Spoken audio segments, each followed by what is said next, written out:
Essa é a história de um rapaz que sempre foi intimidado por seus colegas e humilhado por seus patrões. Detalhe, era um trabalho à força. Mas graças a um acidente que aconteceu, um sistema foi ativado. Um sistema onde ele tem a capacidade de viajar entre mundos. Graças a esse pequeno acidente, agora ele pode usar o seu sistema para construir empresas e fazer negócios, se tornando então um empresário lendário. E pode-se dizer que ele realmente deu a volta por cima, viu? Claro que se vocês quiserem mais, deixem aí nos comentários pro Titio Bruto saber. E também comentem se já viram essa obra, porque ela é muito promissora. Se gostar, mete aquela bala no like e se inscreve aí, pô. Bora chegar logo no 100k, mano. Por isso eu peço de coração a todos, como uma contribuição por esse conteúdo incrível dessa obra sensacional, eu peço que vocês divulguem esse vídeo. Manda pra sua mãe, pro teu pai, pra todo mundo. Manda pra ver o coitado do Zoyuan, que deu a volta por cima. Me segue lá no Insta, porque eu tô ativando aos poucos e interajo com todos que me mandam mensagem lá no privado. Então, bora pro vídeo. O nosso protagonista, Zoyuan, era apenas mais um funcionário, quando recebeu a proposta de um estágio em uma nova empresa, algo que o deixou bastante animado. Contudo, a realidade tende a ser decepcionante, pois, enquanto uns pediam apenas uma xícara de café, outros exigiam que ele passasse o dia todo digitando documentos. Além disso, era comum vê-lo transportando grandes pilhas de papéis de um lado para o outro do escritório, sem que ninguém sequer se dispusesse a ensiná-lo sobre os verdadeiros meandros do trabalho. Em um dia desses, Zoyu encontrava-se na cozinha, próximo à máquina de café. O ambiente estava deserto, pois todos os demais estavam ocupados, reabastecendo seus copos. Com um sentimento de tristeza, ele refletia sobre como tinha passado o dia inteiro a serviço dos outros funcionários. Foi quando Ruin entrou na cozinha. A moça dos olhos verdes pegou seu café e comentou que às vezes era necessário aprender a dizer não. Eles se conheciam desde a universidade. Desde então, o protagonista sempre admirava apaixonadamente aquela garota. Distraído, ele não tirava os olhos da xícara enquanto o café transbordava e lhe queimava a mão gravemente. A dor intensa fez com que ele derrubasse a xícara ao chão, espalhando o café por suas calças. E Sir prontamente se ofereceu para ajudar a limpar a mancha. Sentando-se rapidamente, Zoyuan ficou visivelmente envergonhado, mas a garota assegurou que não havia motivo para constrangimento, pois eles não eram estranhos e eram amigos na verdade. Ela precisou se ajoelhar para limpar a mancha um pouco acima do joelho, sentindo-se ligeiramente constrangida pela situação. Neste momento, um superior entrou na cozinha, irritado vendo o protagonista aparentemente ocioso. Ele estava encarregado de distribuir presentes para os funcionários. Zou tentou explicar que essa não era sua responsabilidade, mas o superior reagiu com raiva e insistiu que ele deveria conhecer todas as funções dos departamentos. Sir Ruin interveio, perguntando se poderiam fazer a distribuição juntos, mas o diretor informou que ele precisava preparar materiais para a reunião. Ao se despedir, a garota piscou para o prota e sussurrou que na próxima vez eles iriam juntos. O superior percebeu a gentileza da garota para com o protagonista. Num acesso de fúria, golpeou Zoyuan no rosto com um saco de presentes. O saco de papel se rasgou, liberando papéis de embrulho prateados e fitas douradas. Zoyuan ficou furioso, mas o diretor não permitiu que ele falasse. Ele exigiu que Zou recolhesse todos os presentes e os distribuísse entre os departamentos. O superior sorriu satisfeito ao ver como o jovem obedientemente seguia as ordens, convencido de que Zoyuan não tinha mais aspirações na sua vida. No ápice de sua irritação, o protagonista teria confrontado o diretor se não precisasse tanto daquele trabalho. Foi então que o seu telefone tocou intensamente, distraindo-se dos pensamentos negativos. Inicialmente, a mensagem parecia ser apenas um spam, oferecendo algum tipo de garantia de vida ou a famosa internetzinha de algumas empresas, viu? Ele olhou com descrença para a imagem de um guerreiro medieval na tela e decidiu que voltaria a ver aquilo mais tarde. De repente, a imagem do guerreiro tornou-se tridimensional e agora, para seu espanto, ele sentiu-se sugado para dentro do telefone. Simultaneamente, um portal dourado se materializou em um canto da cidade e o prota caiu, aterrissando dolorosamente no chão, e um dos presentes já estava próximos a ele. Confuso, ele tentava entender onde é que estava, quando ouviu um uivo estranho e desigual atrás dele. Assustado, o prota virou-se, esperando o pior. Atrás de uma grande grade de ferro, dezenas de mãos estendiam-se em sua direção, mais parecendo zumbis do que seres humanos. Foi então que Zoyuan percebeu a gravidade da situação e caiu de joelhos, sem entender como é que havia parado naquele lugar. Um menu de sistema apareceu à sua frente, revelando que tinha a capacidade de viajar agora entre mundos. Os olhos do prota brilharam de expectativa, enquanto ele corria até o painel de informações. O ambiente à sua volta parecia ganhar novas cores, e subitamente, uma parte da cerca se rompeu, e diversos zumbis conseguiram destruí-la, invadindo seu espaço. Zoyuan empalideceu de medo e disparou em uma corrida frenética. Era a primeira vez que ele sentia que a sua vida dependia exclusivamente da sua velocidade. Com a liberdade recém-adquirida, a horda de zumbis iniciou uma perseguição, e os rugidos ameaçadores aumentavam o pavor do rapaz. Ele tinha uma vantagem, pois os zumbis se moviam com lentidão e não conseguia alcançá-lo. Pra quem já viu The Walking Dead, sabe o que é que tá rolando. Após alguns minutos, o protagonista já estava exausto, respirando com dificuldade, mas mantinha-se correndo, pois ainda queria sobreviver, mas tinha que ir devagar. Ele gritava por ajuda, esperando que alguém no bairro escutasse, e de repente uma granada de fragmentação, com um pino já removido, foi lançada de um telhado próximo em direção aos zumbis. Logo após isso, uma segunda granada foi jogada por uma garota loira de aparência combativa, que descia do telhado. Ela instruiu o prota a se proteger. Com a habilidade Ling Shan,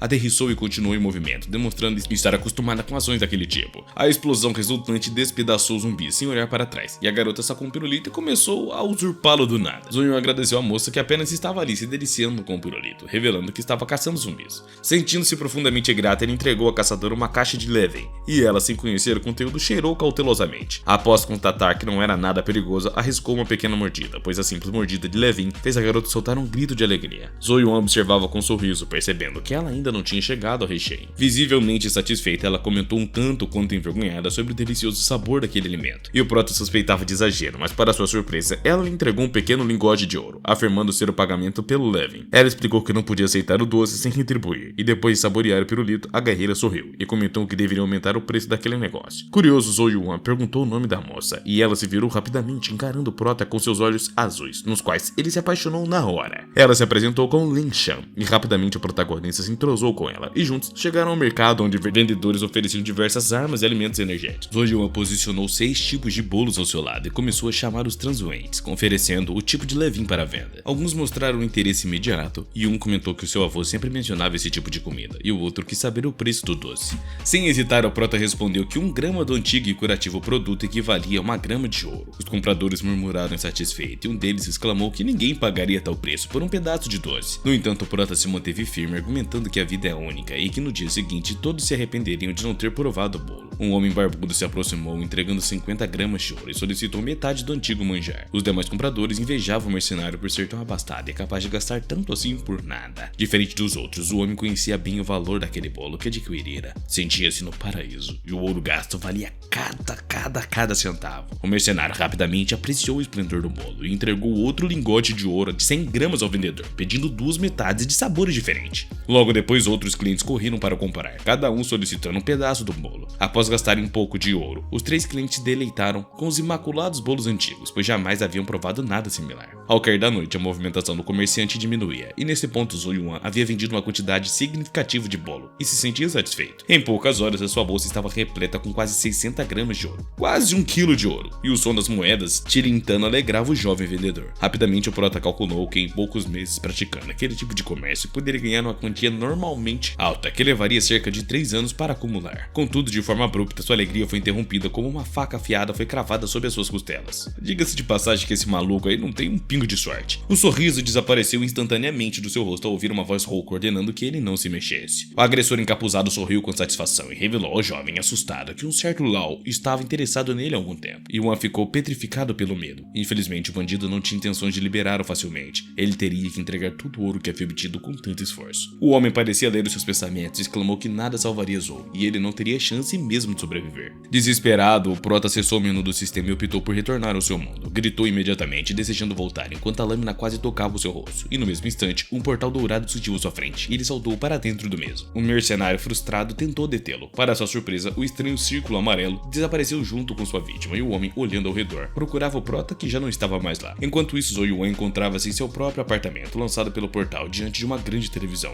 Caindo de joelhos exausto e apoiando sua cabeça cansada no sofá, ele havia escapado por pouco da morte. Tava tudo bem, mas só poderia reentrar no mundo apocalíptico após 12 horas. Nesse tempo, ele planejava preparar um lote de suprimentos. No dia seguinte, o Prota iniciou seu dia no escritório como de costume. Lin, o seu superior, viu-o apenas como um faz-todo. Ele se lembrava, irritado de como no dia anterior havia sido ordenado a distribuir presentes. Mas o Prota decidiu que não cumpriria mais ordens arbitrárias. Ele argumentou que estava naquela empresa para desenvolver as suas habilidades e não para ficar fazendo trabalho de um mensageiro. E quando uma voz familiar soou, o diretor aproximou-se e exigiu que ele fizesse café. Zoe-Wan também recusou, afirmando que estava ocupado com seus próprios afazeres, mas o homem ficou surpreso, questionando o Prota como é que ele ainda mantinha o seu cargo se nem os estagiários obedeciam. Lin interveio, prometendo ao diretor que a situação mudaria em breve. E Zokin, outro superior, ficou satisfeito ao ver tal mudança em protagonista, perguntando desde quando ele tinha se tornado tão assertivo. Zou sorriu um tanto quanto constrangido, acreditando a mudança a Lin Shan. Ele deveria ser independente de tudo. Discretamente, o protagonista olhava para o seu relógio e quase haviam se passado 12 horas de recarga. Estava quase na hora de começar uma outra jornada. Como não havia definido coordenadas, o sistema escolheu um lugar arbitrário e o deixou em uma área plana com vista para as montanhas. Desta vez, ele se preparou melhor e encheu uma mochila inteira de carne enlatada com o objetivo de ganhar um bom dinheirinho. Subitamente, alguém bateu em seu ombro e ele estava ansioso para perguntar a alguém sobre aquele lugar. Zoe-Wan se virou e ficou perplexo ao perceber que estava frente a frente com o zumbi, e entre as montanhas ele precisava fugir, além de carregar uma pesada mochila nos ombros. Rapidamente, ele percebeu que não conseguiria correr por muito tempo com o peso, pois teria que abandonar a comida. Respirando com dificuldade, ele não viu outra saída, e enquanto corria, abriu uma das latas, tentando distrair os seus perseguidores. Ao ver que a manobra funcionava, o protagonista abriu um pacote atrás do outro, lançando contra os inimigos, até que os perdesse de vistas. Os zumbis devoraram todas as carnes enlatadas que o protagonista jogou, brigando por grandes pedaços entre si. E exausto de tanto correr, o garoto sentou-se para fazer uma pequena pausa ao pé de um penhasco. Ele havia perdido metade dos seus suprimentos, o que era uma perda considerável. Para sua surpresa, ele ouviu o som distante das vozes dos zumbis se aproximando novamente, com dedos nodosos. Eles voltavam a persegui-lo. O prota sentiu uma satisfação momentânea ao perceber que os zumbis ainda não haviam completamente saciados com a carne enlatada. Sabia então que ainda precisaria enfrentá-los usando o menu do sistema. O jovem descobriu que poderia trocar o ouro que havia acumulado por habilidades básicas de combate. Sem hesitar, ele adquiriu essa habilidade imediatamente, sabendo que a necessidade de lutar era urgente e que poderia sempre ganhar mais ouro mais tarde. Os monstros se aproximavam rapidamente, a tensão aumentava à medida que eles se aproximavam. Um dos zumbis mais ousado rugiu e avançou em sua direção, mas falhou em agarrar o protagonista. Com agilidade, Zou girou e acertou um chute forte no estômago do zumbi. O seu adversário cambaleou para trás, atordoado com o impacto. Empolgado com a sua primeira vitória, Zou assumiu uma postura de combate, gritando e prometendo vingança por todo o ouro perdido. Para garantir que o zumbi não se levantasse, ele diferiu um soco certeiro entre os olhos do monstro. O golpe foi tão poderoso que o zumbi caiu inconsciente no chão, sem perder o ímpeto. Zou rapidamente eliminou mais 2 zumbis que se aproximavam dali. Após a intensa batalha, ele estava exausto e respirava com dificuldade, mas sentia-se fortalecido pela ajuda do sistema, que o permitiu a derrotar 3 zumbis de uma vez só, sozinho. Nesse momento, uma grande van branca estacionou no local do confronto. O motorista desceu e fez questão de elogiar o protagonista pela bravura demonstrada. Ele e o seu colega tinham conversado e observado a luta desigual.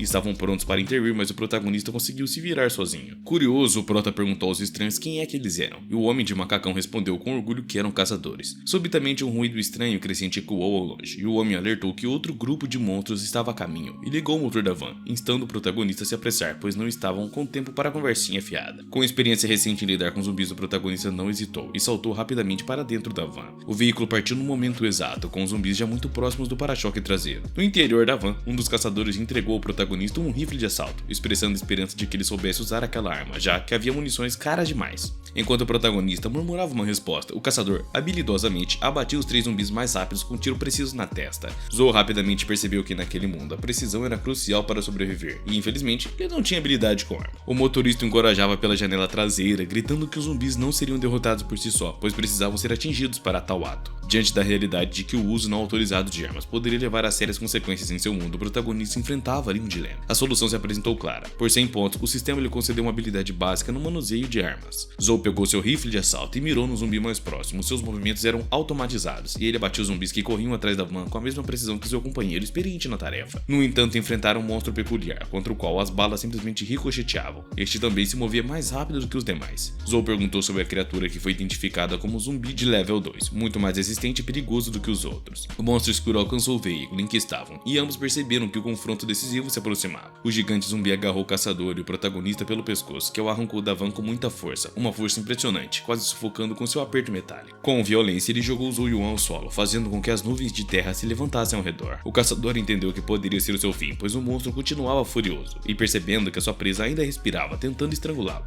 Contudo, Zou Yuan sentiu um súbito impulso de energia e, preparado para o combate, correu em direção ao imenso zumbi com uma arma entre as mãos. O monstro foi pego de surpresa por tal resistência e caiu, recebendo um golpe forte com o joelho na cabeça. Seus olhos brilharam com um ódio intenso, mas ele já havia perdido a vantagem. O cano do rifle foi posicionado em sua boca, e o protagonista, com um tom de desdenho, perguntou ao zumbi se ele estava faminto e ofereceu-lhe um pouco de chumbo para provar. Um disparo ressoou e o monstro foi abatido. O motorista, observando a cena, aproximou-se do zumbi e do protagonista, arrastando o caçador ferido, expressando a sua admiração, admitindo que havia subestimado demais aquele jovem. O prota, por sua vez, lembrou que os rapazes também haviam salvado a sua vida, então ele não poderia simplesmente deixá-los à própria sorte. O jovem resgatado ajoelhou-se ao lado do cadáver do monstro e vasculhou suas entranhas, de onde extraiu um cristal azul. Ele explicou que os zumbis possuem cristais diferentes de cores, sendo o azul particularmente valioso. Sem hesitar, o catador entregou o cristal ao jovem, afirmando que ele havia merecido o direito de possuí-lo. Zou Yuan, surpreso, questionou se ele realmente poderia ficar com um item tão valioso. O jovem respondeu que, tendo ele mesmo abatido o monstro, o cristal lhe pertencia por direito. O motorista, apoiando seu companheiro, comentou que nenhum cristal valia mais que a vida de um irmão, e em seguida retirou do bolso um punhado de cristais brancos, mais baratos, mas ainda assim úteis para adquirir munição.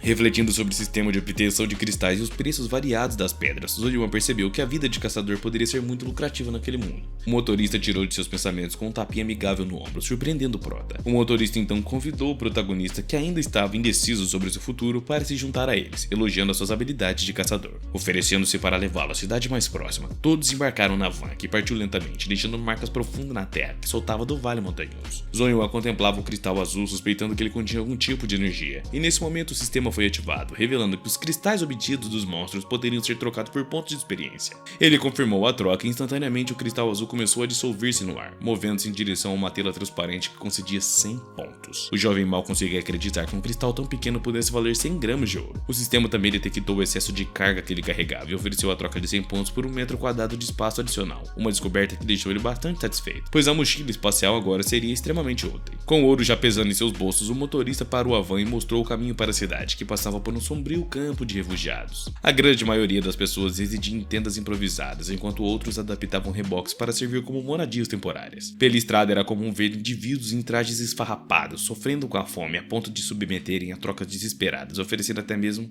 tudo que vocês podem imaginar mesmo em troca de alimento. Neste cenário, o protagonista foi tocado pelos gritos de uma moça, o que atraiu a sua atenção imediatamente. Ele sentiu compaixão por todas aquelas pessoas aflitas e logo adiante uma jovem vestindo roupas azuis correu em direção a um carro vermelho que passava por eles, claramente emocionada e com lágrimas escorrendo por seu rosto. Ela suplicava por um pouco de comida, pois a fome já a castigava severamente. No entanto, o seu pedido foi brutalmente silenciado por um tiro a queima-roupa. Os olhos da garota, inundados de angústia, refletiam a perplexidade diante de tanta brutalidade. A arma ainda fumegava nas mãos do passageiro do carro vermelho, que gritava para que ninguém sujasse seu veículo. O protagonista, dominado pela raiva, estava prestes a sair do carro para confrontar os cruéis agressores pela morte da garota. Contudo, o caçador segurou firmemente pelo ombro, aconselhando o mesmo a manter a calma e só reagir se tivesse certeza de sua força. O prota olhou para o corpo da jovem inocente, que agora jazia numa poça de ketchup, e concordou que precisava se fortalecer antes de enfrentar tais desafios. Chegando à entrada do assentamento, encontraram guardas que exigiam um passe para entrar. O capitão Olsen, que acompanhava o grupo, apresentou a sua documentação prontamente, e um dos guardas, curioso, perguntou se ele tinha usado a sua arma muito naquele dia. Apontando para o protagonista, o capitão solicitou um passe também para o jovem.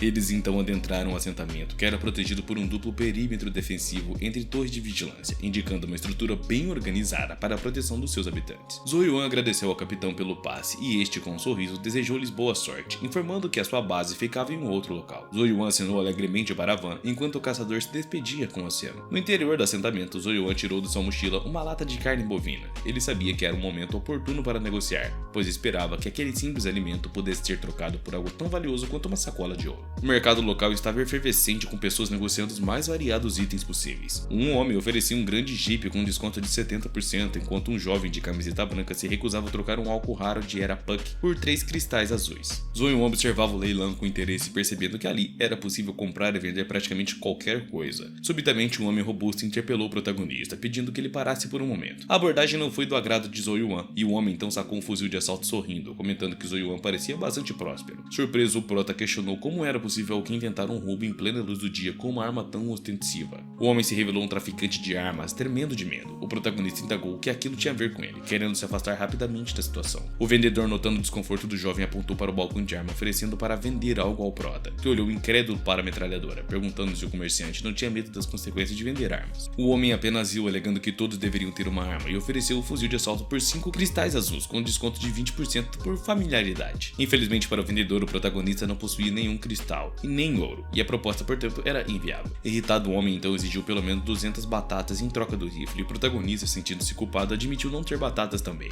O vendedor, com gesto de desprezo, se despediu, voltando-se para outros negócios. Zoyuan então retirou a lata de carne da mochila e declarou que não se deveria julgar pessoas pela aparência, pois ele possuía itens mais valiosos que cristais. Intrigado, o homem reconsiderou e se aproximou para o sujeito, que expressava que aquele era o momento ideal para iniciarem aquela conversa. Com um sorriso no rosto, ele aproximou-se de uma lata e inseriu seu dedo no abridor. Zoyuan rapidamente abriu a tampa e exibiu o que havia dentro para o comerciante, e o aroma intenso foi irresistível, e o homem propôs trocar uma de suas armas por 5 pacotes daquele conteúdo. O protagonista aceitou a oferta, satisfeito com um acordo vantajoso. Eles selaram o negócio com um firme aperto de mãos, e o vendedor também mostrou-se contente por adquirir uma coisa tão valiosa. Em seguida, o comerciante perguntou onde é que poderia encontrar munição para a arma que acabara de adquirir, e foi informado que só era possível comprar munição em um depósito oficial. Zoyuan não era o único interessado. Uma longa fila já se formava no no local aguardando o atendimento de uma bela funcionária. Ele mostrou sua arma à atendente e perguntou se havia munição disponível para aquele modelo, e a resposta foi de que 10 balas custavam 1 grama de ouro. E surpreso, o prota não esperava que o preço da munição fosse tão alto. A atendente de olhos azuis, um tanto entediada,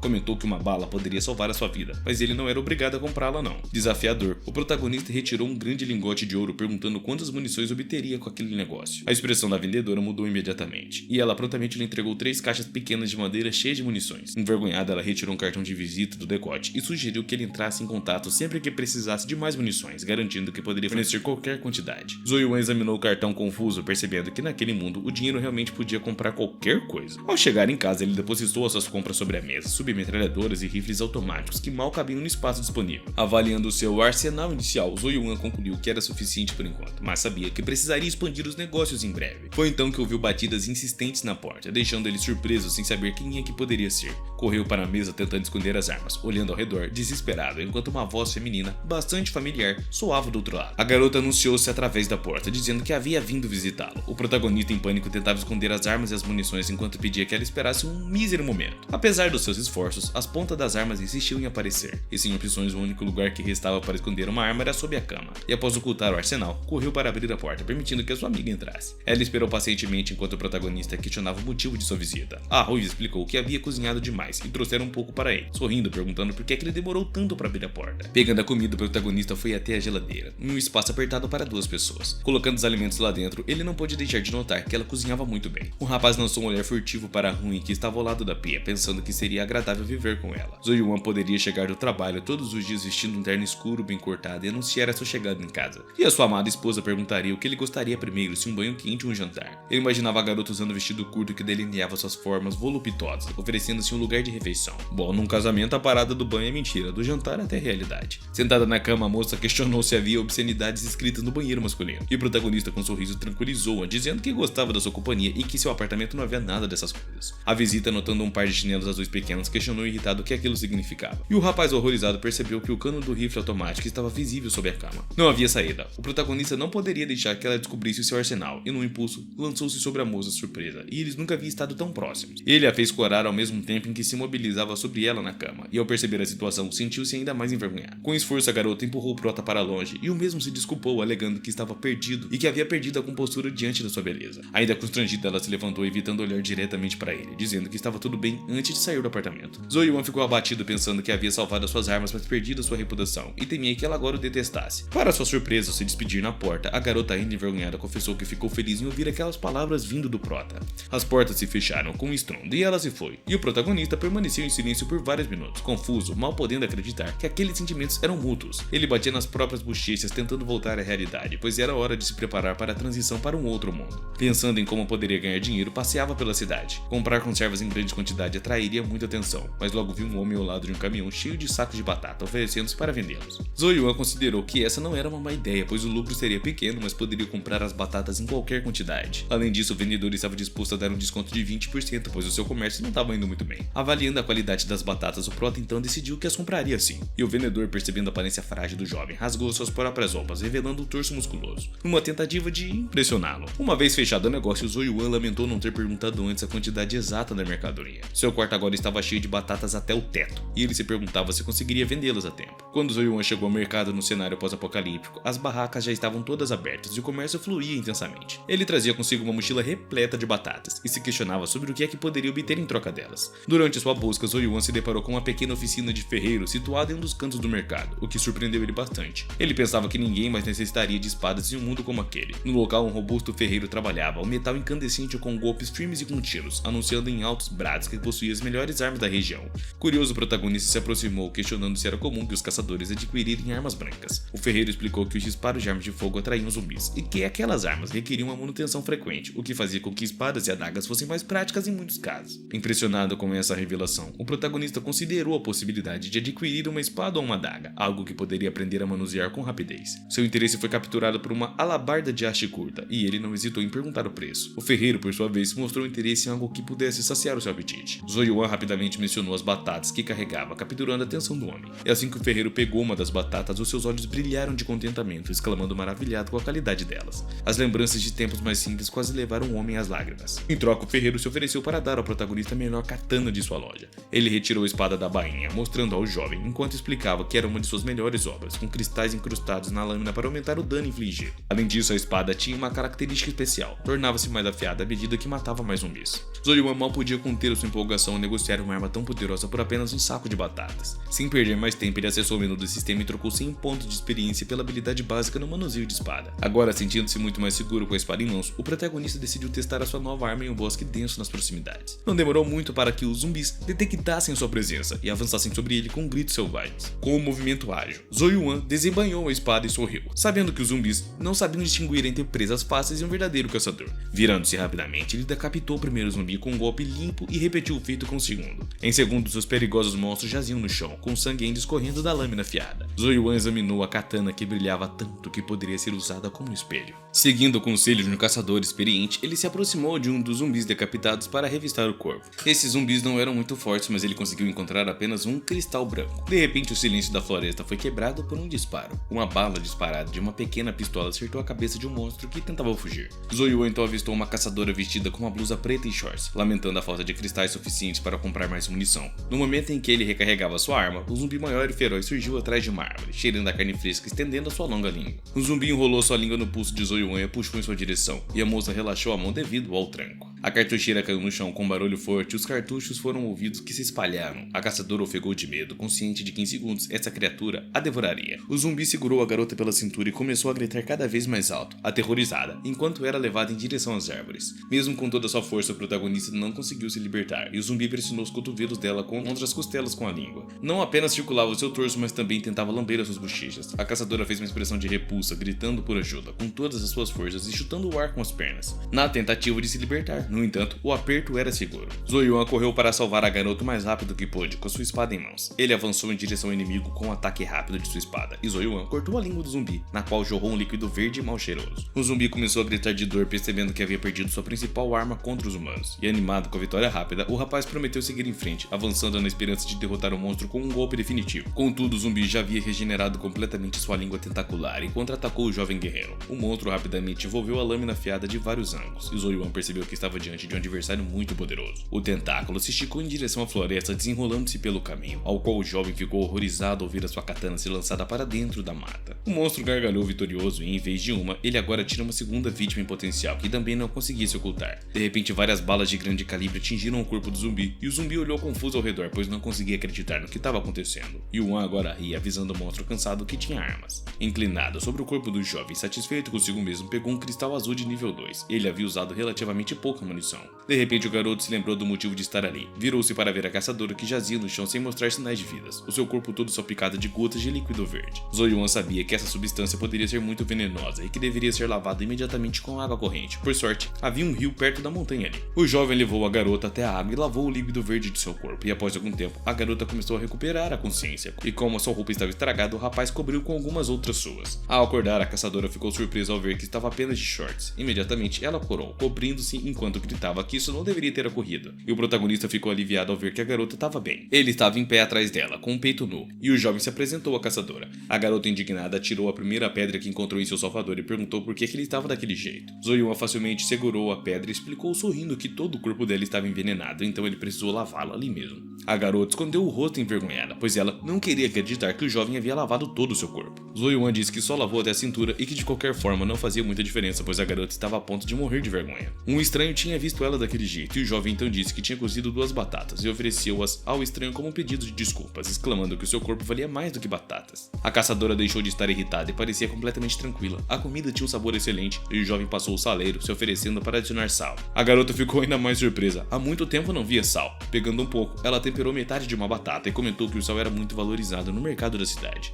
Ela mordeu as batatas com gosto e mencionou que tal iguaria só era encontrada naquela região, e o prota não perdeu tempo em reconhecer uma nova oportunidade. O sal poderia ser uma ótima maneira de enriquecer rapidamente no apocalipse, pois a caçadora terminou suas batatas e se levantou então. Perguntou ao rapaz surpreso se poderia comprar todo o seu sal, e Yuan ofereceu um recipiente de sal à garota, dizendo que não precisava vender, ele daria de graça. A garota mal podia acreditar em sua sorte e estendeu a mão timidamente. Zoyuan brincou que era apenas um saco de sal. Ele não sabia que aquele sal valeria várias dezenas de gramas de ouro numa loja. Enquanto isso, o jovem continuava surpreendendo surpreendê-la com coisas inusitadas. Ela reagiu e se afastou do protagonista, gritando que não iria por aquele caminho não. A garota instintivamente se protegeu, declarando que não se venderia por comida. E apesar de estar com fome, o jovem sorriu constrangido, esclarecendo que não era isso que ele estava querendo dizer e que ela entendeu errado. Afinal, ele também não gostava desse tipo de coisa. Ela trabalharia para ele usando seu poder, sua força. E a garota agarrou pelo pescoço, começando a sacudi-la, dizendo para ele não ser tão ambíguo. Ela concordou com as condições do jovem, mas aceitaria a batalha. Nada mais era permitido imaginar. Zoeyuan sorriu maliciosamente, tentando imaginar o que a bela garota queria dizer com aqueles outros favores. Ele visualizou uma garota na sua mente que, bom,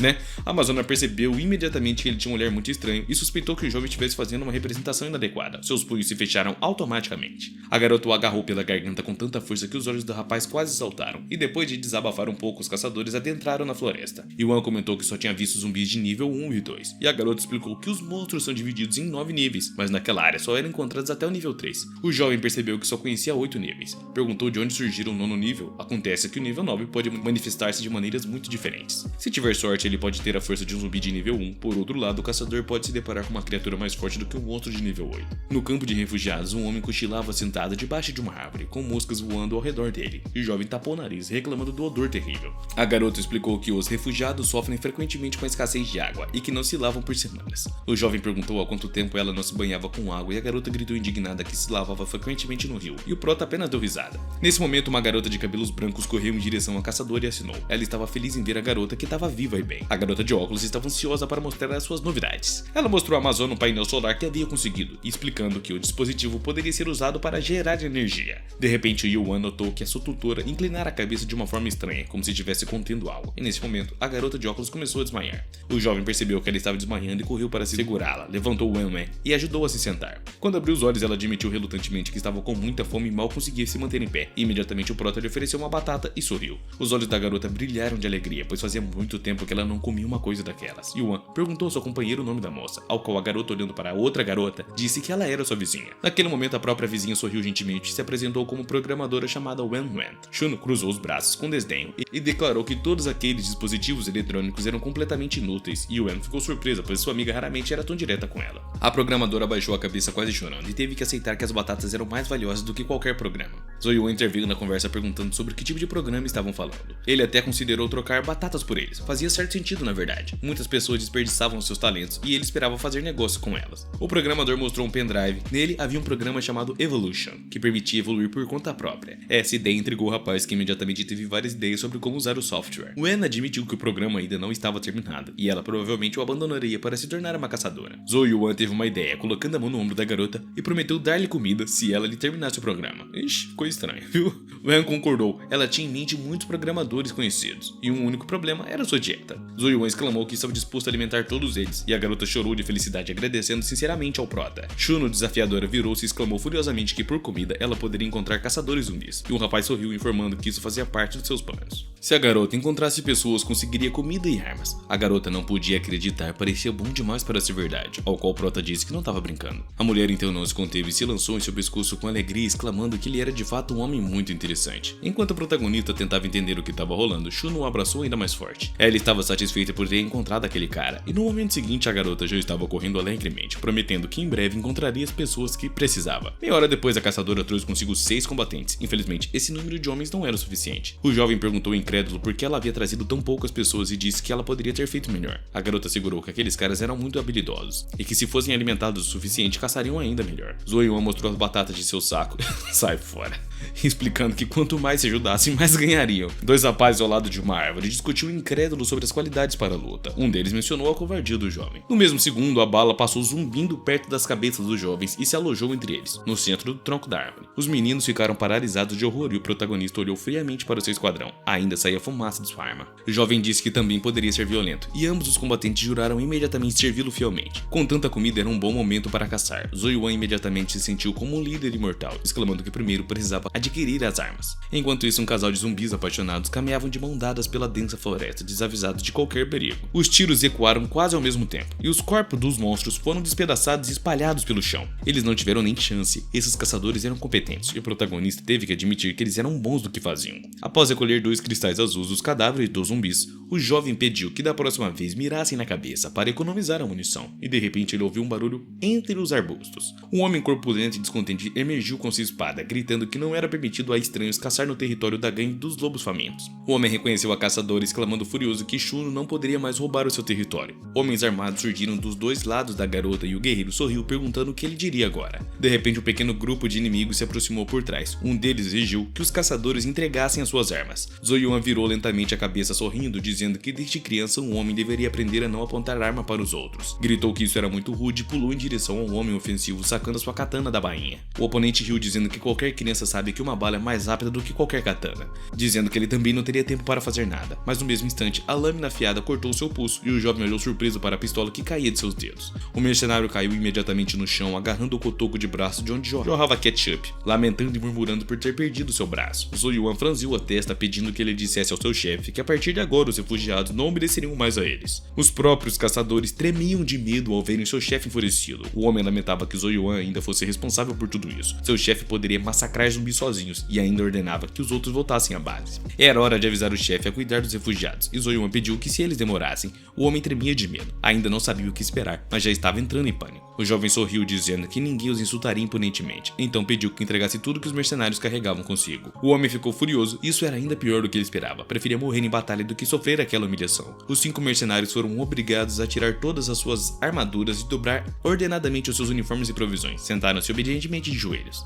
Zoyuan lembrou que a sua gangue estava assediando os refugiados há anos e que isso era apenas um pequeno ajuste de contas. E depois dispensou os caras com desdenho. A bravura do líder havia inspirado seus caçadores, elevando o moral deles. Um dos refugiados comentou diretamente o homem corpulento, dizendo que agora ninguém mais o temia. O homem retrucou que um arsenal não os tornaria mais fortes, e a sua gangue faminta de lobos rapidamente acabaria com os rebeldes. Zoyuan interveio, apontando sua arma para o homem, exigindo que ele saísse do seu caminho, e o representante dos lobos o desafiou, colocando o dedo na própria testa, sugerindo que atirasse, se tivesse coragem. O disparo repentino quase parou o coração do homem corpulento, que não percebeu que a bala havia acertado o monstro atrás dele. Ele caiu ao chão abalado pelo pânico ao ver o zumbi morto ao seu lado. O mercenário estava aterrorizado, e o zumbi ao lado jazia com a cabeça explodida, todo lascado. Zoyuan disse desanimado que o mercenário não tinha para onde fugir, e ele acabaria com a sua vida, assim como fez com o monstro. O homem corpulento se levantou rapidamente, saiu correndo ameaçando que Zoyuan se arrependeria de tudo. Os lobos famintos se vingariam dele. O protagonista na verdade já estava cansado de ouvir sobre essa gangue. Se virou para Chuno e perguntou de onde é que essa banda havia surgido. Acontece que uma época houve uma escassez de recursos no campo de refugiados, e algumas pessoas se dividiram, tomando o controle da área ao redor. O homem corpulento corria o mais rápido que podia em direção à sua base, ansioso para se vingar do jovem insolente o quanto antes e ensinar-lhe uma boa lição. Perto do seu acampamento, o homem parou, incrédulo com o que via, pois os seus olhos refletiam um terror sem limites. Não podia acreditar no que via, todos os seus homens haviam sido mortos e não havia mais ninguém vivo. A fogueira no centro do acampamento ainda queimava suavemente e os sentinelas estavam ausentes. Enquanto o homem corpulento olhava ao redor, um zumbi enorme, de uma estatura de 1,5 humano, surgiu atrás dele. Ao ver a enorme sombra em sua frente, ele ficou furioso, apenas para se dar conta de que estava enfrentando um monstro de 3º nível, e os seus gritos de terror ecoaram pelo bairro, e até os ecoados do grito do homem foram ouvidos pelo prota. Zoyuan foi o primeiro a perceber o perigo e alertou a todos para ficarem atentos, pois o inimigo poderia aparecer a qualquer momento. Os arbustos se agitaram e um homem corpulento saltou deles, gritando por ajuda ao perceber que não tinha escapatória. No mesmo instante, a enorme mão do monstro agarrou o homem, apertando sua cabeça lentamente. O mercenário gritou ainda mais alto enquanto o monstro levantava o homem no ar, segurando firmemente com a intenção de devorá-lo. Com uma mordida brutal, o cara arrancou o homem dos caçadores horrorizados, e um dos homens gritou que era um zumbi de nível 3. Ele e o seu companheiro decidiram fugir, pois claramente não poderiam enfrentar aquele gigante. Zoyuan se voltou para eles e friamente explicou que se fugissem, todos morreriam, ordenando que preparassem para a batalha. O jovem comandou ao monstro que abrisse fogo e as balas de sua pistola automática acertaram um alvo. Atrás dele, todos os caçadores começaram a disparar contra o grande zumbi, e infelizmente os tiros eram ineficazes, pois cada um que atirava onde é que queria. O capitão dividiu os caçadores em 2 grupos e ordenou que um mirasse na cabeça e o outro nas pernas, para frear o avanço do monstro. A estratégia de Zou funcionou. Após alguns segundos, o zumbi grunhiu insatisfeito, tentando esquivar-se das balas que o impediam de mover-se rapidamente. Os caçadores que antes queriam fugir agora atiravam entusiasmado em um grande alvo. O homem rugiu poderosamente e começou a se transformar diante deles. As balas ricocheteavam em sua espessa pele. Chuno empalideceu de medo, exclamando que aquele zumbi de 3º nível havia mutado e seria ainda mais difícil enfrentá-lo agora. Ao final da tarde, os mercenários humilhados voltaram para suas bases, escondida e vigiada no coração da floresta. Em um trono estofado sob um cartaz com o emblema da gangue estava sentado o líder. O homem estava de joelhos, desculpando-se e tentando explicar o seu fracasso. O gigante de cabelos escuros começou a se levantar do trono, gritando que aqueles refugiados não passavam de uma matilha de cachorros miseráveis que dependiam do seu mestre. O líder dos mercenários ficou animado dizendo que a gangue do lobo deveria vingar os refugiados por seus homens. O homem com uma cicatriz enorme franziu a testa dizendo ao seu subordinado que em sua gangue não havia lugar para covardes e ele se recusava a lutar. O mercenário percebeu que as coisas não estavam a seu favor e tremia de medo, suplicando ao líder que poupasse a sua vida, mas o mesmo se transformou em um lobo gigante e mordeu a garganta do infrator. O homem apenas grunhiu e naquele momento o clima no campo de refugiados era totalmente diferente. Todos se divertiam alegremente brindando com um copo de cerveja em celebração à caçada gloriosa. Shua promoveu um banquete e declarou que ninguém deveria restringir na comida ou bebida. Todos os caçadores erguiam seus copos em homenagem ao líder vitorioso e felicitavam pelo sucesso. Logo, os dois mercenários já estavam satisfeitos e um tanto embriagados, querendo se retirar. A festa acabou mais cedo do que o casual. A manhã seguinte foi difícil para todos, pois as garrafas estavam vazias, espalhadas pelo tapete do chefe, descartadas descuidadosamente. Zoyuan mal conseguia levantar da cama, atormentado por uma terrível ressaca da celebração do dia anterior. Subitamente, uma terceira mão emergiu de sob o cobertor. Mesmo de ressaca, ele sabia que aquela mão não era sua. A mão delicada de uma donzela deslizou pelo seu cabelo sedoso, e o protagonista observava surpreso a garota. Logo, Shuno surgiu sob o cobertor, murmurando sonolenta que não se importaria de repetir aquela noitada de farra com a galera. Bom, acabou que os dois levantaram no mesmo cômodo e ficaram insatisfeitos e também horrorizados por imaginar que acordaram juntos. Naquele momento, um animado Ewen apareceu na tenda, feliz em anunciar que o programa estava completo. E ao ver os dois ali, a garota sugeriu envergonhada que haviam entrado em um mau momento. Quando se separaram, começaram a discutir envergonhados, afirmando que na verdade não havia acontecido nada entre eles. E bom, não aconteceu mesmo, eles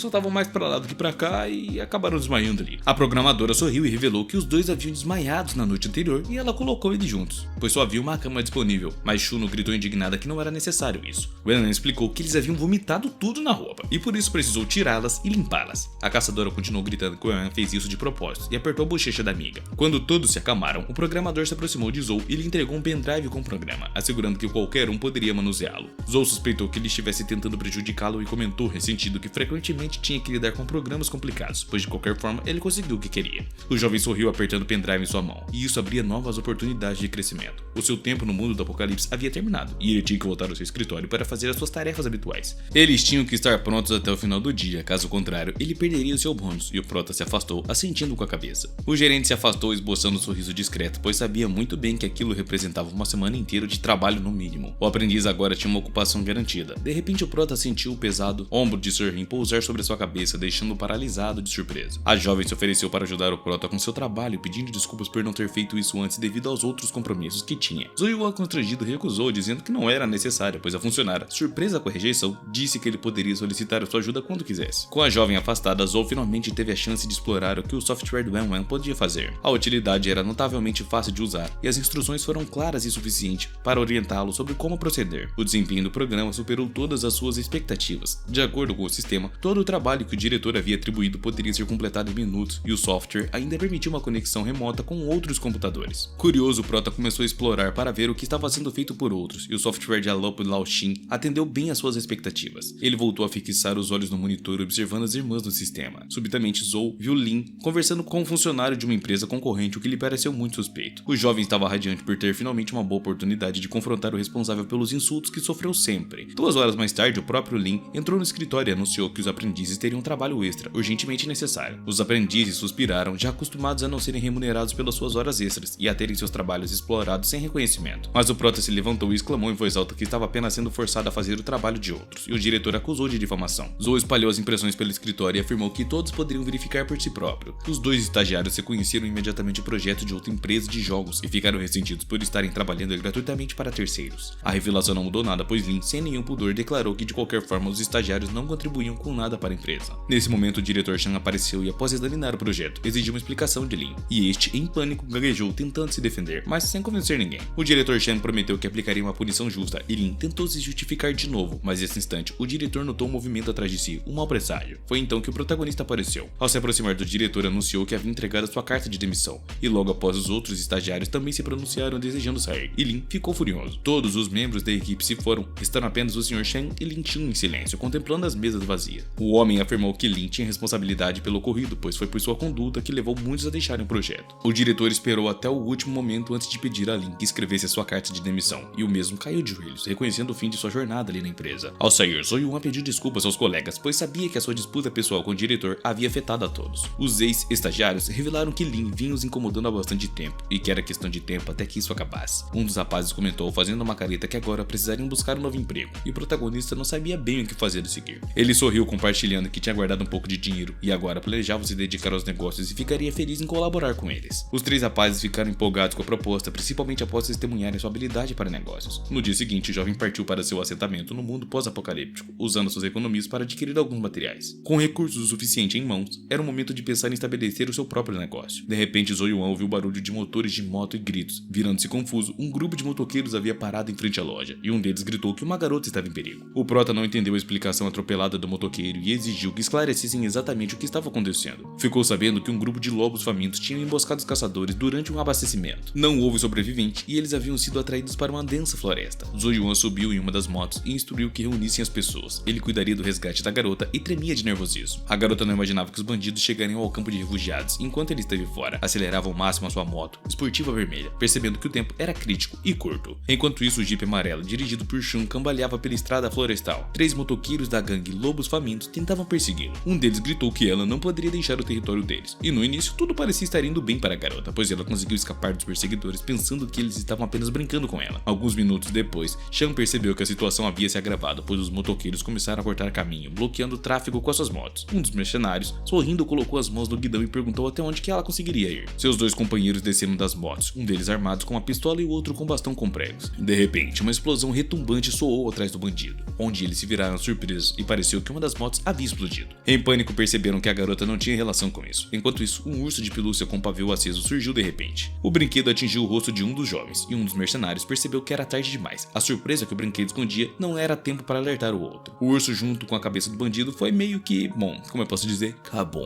O mercenário ao lado ficou coberto de ketchup e uma garota loira com vestido roxo emergiu lentamente das árvores, segurando uma granada com a imagem de um hamster. A guerreira se apresentou como Tina e rindo puxou o pino da granada. Os sobreviventes tremiam de medo ao perceberem que a granada lançada com precisão voava diretamente em sua direção. A explosão poderosa acabou atingindo o corpo do mercenário e as partes das motos em pequenos fragmentos. Tina, ainda não satisfeita, exclamou que eles deveriam sempre levar uma arma explosiva para tais ocasiões. Shan saiu do Jeep amarelo visivelmente aliviada por saber que sua amiga Tina estava por perto. Sem conseguir esconder, correu até a garota recém-resgatada e abraçou com alegria. Ela, por sua vez, estava se distraindo com um zumbi nas proximidades e Shan estava longe de estar grata, pois estava à beira do perigo ainda. Tina se animou com os elogios recebidos e Shan a abraçou, acariciando a sua cabeça, e ambas fecharam os olhos desfrutando do momento. Não estavam sozinhas por muito tempo, pois uma grande figura emergiu lentamente das árvores. O líder da gangue Lobo Faminto surgiu com um sorriso ameaçador e a cobiça brilhando em seus olhos. Subitamente, uma mão chamuscada tentou agarrar a sua perna. O líder dos Volkvog se virou e viu o corpo caindo em um dos seus homens. O homem agonizava e implorava por ajuda. Com desprezo, o líder pisou no pescoço do caído, pondo fim à sua vida inútil. Ele então propôs a Tina que se juntasse à gangue dos Lobos Famintos, prometendo torná-la forte e renomada. Tina, porém, apenas sorriu, exclamando que já conhecia a reputação brutal do líder da gangue. Ela lançou 3 granadas, uma após a outra, e perguntou cheia de entusiasmo se os rumores sobre a sua força eram verdadeiros. Após uma grande explosão, a garota continuou empolgada, gritando por ter conseguido 10 pontos nessa rodada, enquanto o líder não marcara nenhum.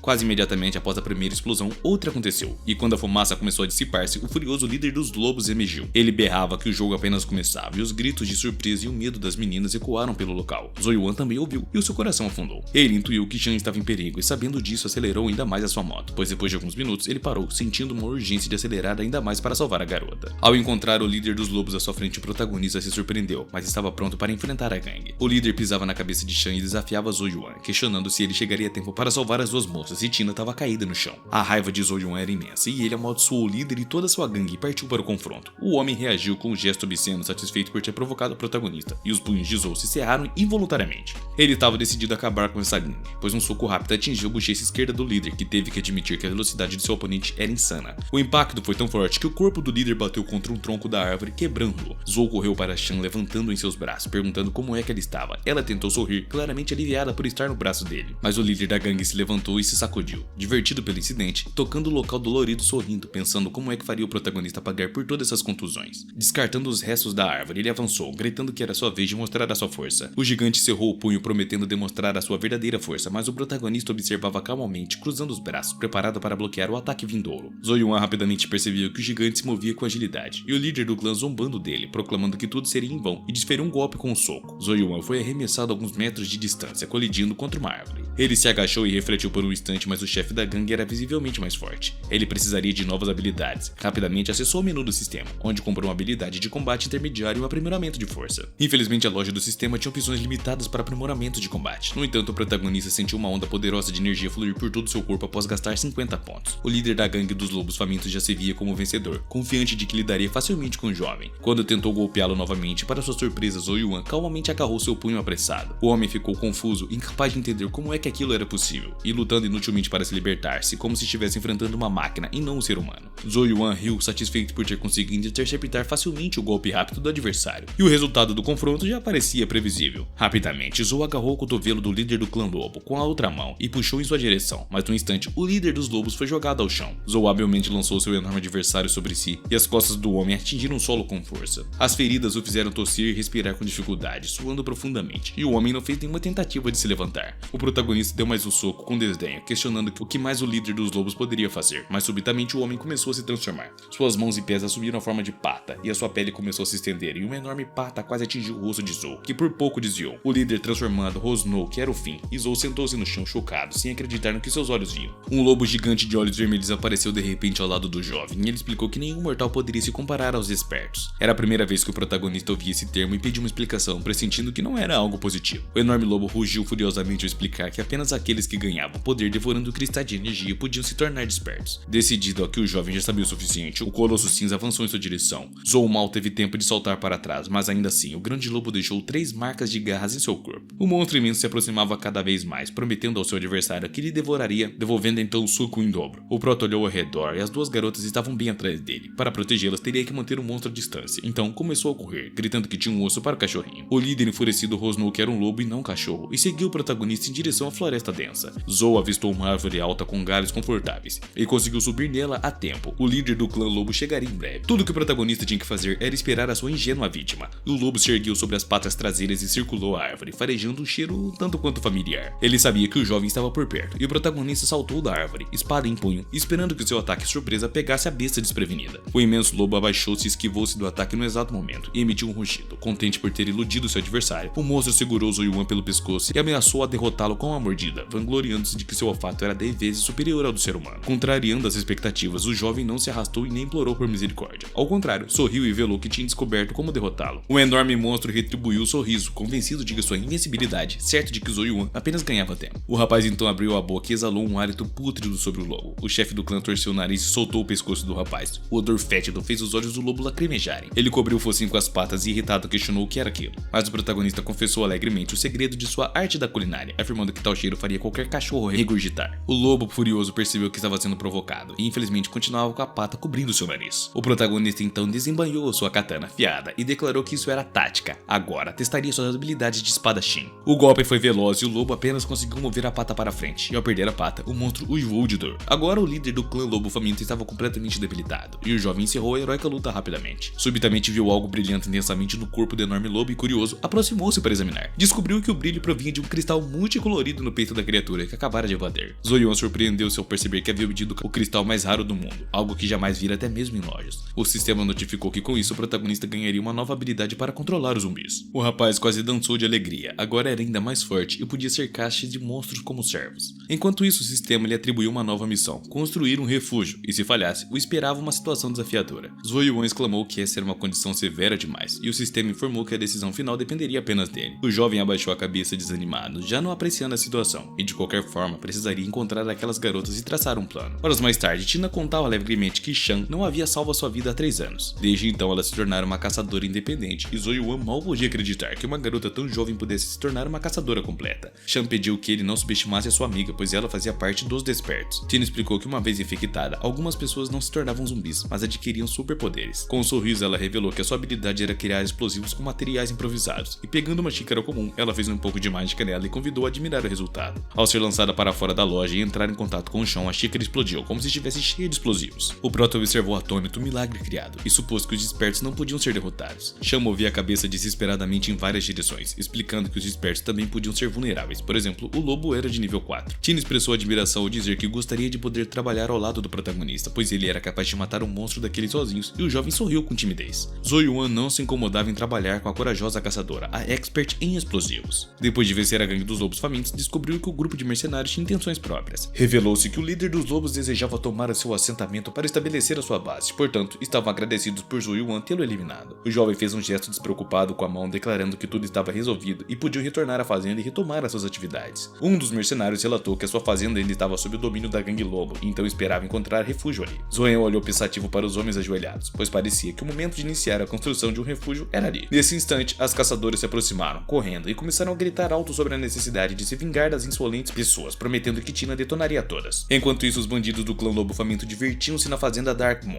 que haviam capturado. Decidiram através de socos quem assumiria o comando, e Zhou Yuan aproximou-se, anunciando em voz alta que a fazenda estava bem disputada. Os dois lutadores se viraram insatisfeitos, e o jovem e as garotas estavam em pé numa colina. Ele disse alegremente que qualquer um poderia se tornar chefe se derrotasse os outros em combate. Sem esperar por uma resposta, saltou para o curral com os punhos cerrados e as pernas recolhidas, voando como o vento. Zhou Yuan exclamou que podia lidar com os dois e os derrubou com uma cabeçada. Foi o suficiente para que ficassem inconscientes, e Tino também agiu rápido, lançando uma granada atrás das outras, ansiosa para assistir o espetáculo dos fogos de artifícios. Os bandidos só reconheceram a garota das granadas no último momento e não conseguiam fugir. O som das explosões ecoou pela floresta, e nesse momento os camponeses armados com paus e porretes se juntaram, felizes em expulsar os invasores de suas casas. Em menos de meia hora, todos os bandidos que haviam sobrevivido à explosão estavam espancados. Zhou Yuan reuniu todos os fazendeiros e declarou solenemente que o clã Lobo Faminto não existia mais, e a fazenda agora pertencia a eles. Um dos mensageiros sugeriu que poderia haver outros inimigos por perto, então gostariam que o protagonista assumisse o controle. Esta proposta veio em boa hora para o jovem, que aceitou liderá-los.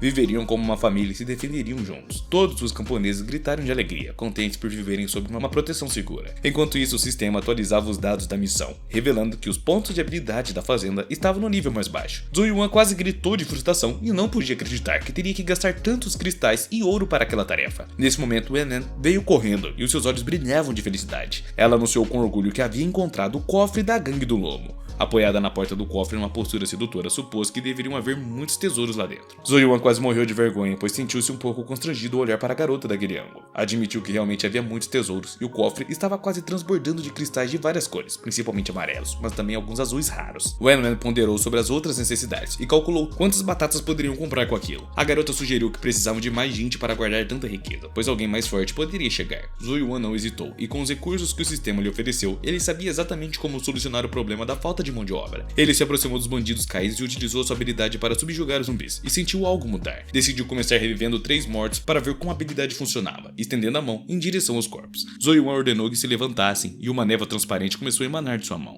Em instante, os 3 corpos estavam cobertos por uma névoa azul e translúcida. Subitamente, os dedos de um deles começaram a se mover. Um por um, eles se ergueram lentamente, como se despertassem de um sono prolongado, ainda com os olhos fechados. Os 3 bandidos permaneceram parados, aguardando comandos. O protagonista percebeu que eram soldados ideais. Apesar de esperar algo assim, ficou impressionado ao ver o corpo reanimar, e Shun estava pronta para agir. Ela sacou a sua pistola, apontou e declarou que resolveria a situação, mas o protagonista segurou a arma da garota, explicando que agora os zumbis estavam sob seu comando. Ele revelou que depois de derrotar o chefe da gangue havia adquirido uma nova habilidade, passando um machado a um dos zumbis. Com um sorriso satisfeito, anunciou que agora poderia usar aquelas criaturas como força de trabalho, meio que gratuita. Poucos minutos depois, os zumbis já trabalhavam cortando linha de forma amistosa, e infelizmente, por falta de coordenação, um deles acabou machucando o outro acidentalmente. Shun questionou a eficiência daqueles ressuscitados, e o protagonista admitiu que era complicado controlar, até mesmo um único deles. Nesse momento, Wen Wen lembrou que havia desenvolvido um dispositivo capaz de controlar aquelas criaturas, e Zhou Yuan mostrou interesse imediato e pediu para ver como é que rolava. Wen entregou-lhe um controlador de ondas cerebrais que se assemelhava a um capacete de realidade virtual, o famoso Apple Vision. Zhou Yuan colocou o aparelho na cabeça e pediu mais informações sobre como operá-lo. Wen Wen passou-lhe 2 pequenos chips, um verde e o outro amarelo, explicando que eles eram capazes de receber e enviar ondas cerebrais. Havia um slot especial no fone de ouvido direito do capacete. Era necessário inserir um dos chips ali e ele seria ativado instantaneamente, bastando pressionar o dedo na testa do zumbi, ignorando seus gritos. A programadora informou que estavam prestes a inserir um segundo chip no dispositivo. Zhou Yuan decidiu testar a sua habilidade de controlar o grande zumbi com interesse, e as mãos da criatura obedeceram prontamente ao comando do seu mestre, criando uma ilusão de que o próprio jovem estava no corpo do morto. Bom, ele meio que usou o zumbi para provocar a pobre Shun, enquanto coçava o queixo pensativo. O zumbi falou com uma voz infantil dizendo que se sentia bem e que conseguia mover as mãos do jeito que queria, e Shun, furiosa, socou o zumbi ressuscitado. O zumbi surpreso caiu de costas, lutando para se adaptar à consciência em outro corpo, e o prota comentou baixinho que até a dor parecia realista. Ele então removeu o controlador de ondas cerebrais e sorriu, dizendo que precisava da ajuda das garotas porque tinha uma boa ideia. As duas perguntaram quase ao mesmo tempo qual era a ideia e por que ele precisava especificamente delas para executar o seu plano. Zhou Yuan então respondeu que de repente havia vários zumbis avançando contra as caçadoras, e o primeiro zumbi caiu ao receber um chute no plexo solar. Desviando-se das mãos inoportunas, Shun não precisou usar suas armas. Os zumbis foram derrubados um a um. Toda a luta épica foi capturada por uma câmera de vídeo por alguém se divertia com a situação. Ele filmou um pouco mais a cena, e uma das garotas confusa perguntou por que era necessário filmar tudo aquilo. O prota sorriu explicando que eram preparativos necessários. O tempo voou durante as conversas animadas, e depois Yuan retornou ao mundo real, começando a editar o vídeo no vilarejo dos refugiados. Ao acessar o menu do sistema de um site de hospedagem de vídeos, foi solicitado que ele fizesse o upload de um vídeo exclusivo. Zoe Yuan enviou o vídeo para o site, ainda incerto de sua ideia se ela funcionaria ou quantos usuários cairiam na armadilha do vídeo, que chamou ele de um trailer de videogame. No dia seguinte, os primeiros raios do sol penetraram pela janela e acordaram o rapaz, e o sol já estava alto. Zoe Yuan esfregou os olhos sonolentos e decidiu verificar os resultados do seu trabalho no dia anterior. Ele esperava que alguém se interessasse e ele rapidamente verificou seu e-mail, mas não encontrou nada notável. Então, passou para o site de hospedagem de vídeos. Ele despertou imediatamente ao ver os resultados. O seu vídeo alcançou 10 milhões de visualizações da noite para o dia, rapidamente acumulando comentários e viralizando na internet. Zoe Yuan postou uma foto de Wen Shenen, assustado, anunciando que escolheria 50 pessoas entre os comentários para testar o jogo em toda a China. Muitas pessoas assistiram o trailer do jogo com grande admiração, e todos desejavam acesso à versão beta fechada de um grande projeto de desenvolvimento de jogos de computador. Uma assistente informou ao presidente da empresa que ainda precisava encontrar um editor para o jogo. Han Xiaoxiao, pensativa ao assistir o trailer, exigiu que cada membro da equipe deixasse um comentário abaixo. Ela estava ansiosa para acessar a versão beta, consciente de que aquele jogo iria se tornar um fenômeno no mercado. Famoso The Witcher. Não apenas os jogadores se sentiriam atraídos pelo projeto. Um oficial aposentado das forças especiais, Xiao Ji, estava limpando a sua arma quando viu o vídeo e mal podia acreditar que aquilo era um jogo, pois as armas pareciam extremamente realistas. Enquanto isso, o entregador chegou à porta de um apartamento na cidade, trazendo um pacote para uma mulher bela chamada Lao Setsu. A garota era uma streamer profissional com um troféu em sua mesa que representava uma audiência de 50 milhões de inscritos. Bom, eu quero uma também. Ao iniciar a transmissão ao vivo, Setsu piscou para os seus fãs e continuou a interação. Ela mostrava os seus novos fones de ouvido e se gabava de ter conseguido acesso ao beta do mesmo jogo. Enquanto isso, no cenário do mundo pós-apocalíptico do jogo, Wen estava ocupada ajustando os programas necessários. Após horas de esforço, ela finalmente terminou de criar o modelo de personagem baseado em uma foto de Lao Setsu. O avatar no jogo era muito semelhante à garota real e Zoe Yuan estava contente com o resultado. Com o trabalho dos personagens concluído, ele criou 50 modelos para o jogo. Shun não entendia por que era necessário alterar os rostos dos personagens para que parecessem com pessoas reais, questionando se o protagonista tinha alguma obsessão peculiar. O jovem afirmou que ele mostraria o porquê por si mesmo. De fato, Shu estava bastante próxima da verdade. Todos os jogadores que Zoe Yuan convidou para o teste se tornaram modelos para os personagens do jogo graças à habilidade do Sr. Zumbi que ele possuía. Ele conseguiu fazer com que os rostos dos avatares se parecessem com um dos jogadores reais. Wen estava sempre verificando para garantir que não houvesse erros, e ele ficou surpreso que Zoe Yuan estava encontrando 50 voluntários. Zoe Yuan comentou casualmente que estava tudo bem, esperando que as 50 pessoas usassem os capacetes que ele havia enviado, que tinham chips embutidos. Era o momento de testar tudo na prática. Wen ativou o programa de controle de ondas cerebrais e anunciou que estava tudo pronto para começar. Diante de Shun, apareceu um avatar modelado a partir de Lao TS. Shun tocou o avatar que não se movia e comentou relutantemente sobre a falta de resposta. De repente, o personagem favorito do público abriu os olhos e olhou ao redor, maravilhada, como se estivesse fisicamente presente no jogo. Ela começou a pular e a gritar de alegria, para delírio dos espectadores que acompanhavam o mesmo cenário do trailer. Shun se virou para o protagonista incrédula com o que via, observando que a garota parecia até estar viva. Lao correu até Shun e a abraçou, fazendo-a corar, e a streamer exclamou que até o toque parecia real. A personagem então deu um tapa na bochecha da garota com o dorso da mão, deixando uma marca roxa. Isso não desanimou a streamer, que ficou entusiasmado ao perceber que até a dor no jogo parecia autêntica, como se estivesse em outro mundo. Todos os outros avatares do jogo também estavam felizes por estarem lá. Todos se sentiam à vontade no jogo. Hang também conseguiu acesso para testar o jogo e estava determinado a obter os direitos para publicá-lo. Xiao avaliou o comportamento do seu personagem e concluiu que ele se movia muito mais rápido no mundo real, sendo habilidoso em seu manejo. Zoe Yuan chamou a atenção dos jogadores presentes e ele se apresentou, anunciando como a pessoa mais importante do refúgio de Darkmoon. Ele se ofereceu para se juntar a eles, mas advertiu que uma vez que um personagem morre, a conta é apagada e o jogador terá que criar um novo. Lao se aproximou do diretor do jogo e o examinou de perto. Este personagem parecia uma pessoa real. Zoe Yuan sorriu, perguntando à garota envergonhada por que ela o observava com tanta atenção. A streamer se aproximou ainda mais do jovem, segurando uma adaga afiada atrás das costas. A lâmina brilhava sob o sol. Avançando rapidamente em direção ao jovem, ela lançou sua faca na frente e proclamou seu desejo de experimentar a liberdade do jogo em ação. O rapaz, no entanto, foi mais ágil e no momento seguinte, a garota caiu ao chão, já sem vida. Os demais jogadores observaram enquanto o corpo da personagem que atacara o diretor do hospício começava a desintegrar-se no ar diante deles, e Zoe Yuan, desafiador, exibiu a arma para todos. Ele aconselhou que na próxima vez evitassem atos imprudentes. Os 3 jogadores murmuraram em concordância, pois ninguém desejava perder a sua conta. A esperança coletiva era que as regras do jogo mudassem após o seu lançamento oficial, e naquele momento a garota retornou ao local, encantada por compartilhar que até a sensação de morte parecia real no jogo.